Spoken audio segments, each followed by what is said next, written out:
அந்த காலத்தில் எத்தனையோ முன்னோர்கள் பாவம் பண்ணியிருப்பாங்க. அந்த பாவம் பண்ணின தோஷத்தை எல்லாம் ஒரு சித்தர்களால் மட்டும்தான் தியானத்தில் கண்டுபிடிக்க முடியும். அப்பேற்பட்ட ஒரு பிரசத்தி வற்ற பாம்பன் சுவாமி இன்னமும் கடற்கரையோரத்தில் பல்லாயிரம் கோடி மக்கள் வந்து பூஜிக்கிறாங்க. அந்த ஆறுபடை வீடு கொண்ட திருமுருகனும் இங்கே தான் இருக்குது.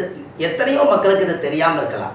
ஆனால் இதை தெரிஞ்சதுனால வாழ்க்கையில் ஒரு முறை நம்ம சென்னை மாநகரில் இப்படி ஒரு ஆறுபடை வீடு கொண்ட திருமுருகர் இருக்கிறாருன்னு நம்மளுக்கு தெரிஞ்சிருக்குது.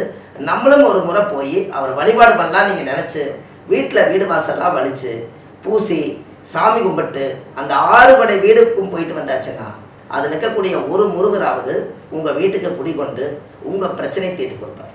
அதனால சந்திரனும் ராகம் சேர்க்கை இருக்கிறவங்களும் சரி, இந்த ஆறுபடை வீடு கொண்ட திருமுருகனை கும்பிட்றவங்களும் சரி, வாழ்க்கையில் ஒரு முறை இந்த இடத்துக்கு போயிட்டு வாங்க. பாம்பன் சுவாமிகள் அப்படின்னு நீங்கள் கடற்கரையோரத்தில், சென்னை கடற்கரையோரத்தில் பாம்பன் சாப்பின்னு கூகுளில் சர்ச் பண்ணிங்கன்னா உங்களுக்கு அங்கேயே கொண்டு போய் விட்டுரும். அலையாமல் நீங்கள் நல்லபடியாக சாமி கும்பிட்டு வரலாம்.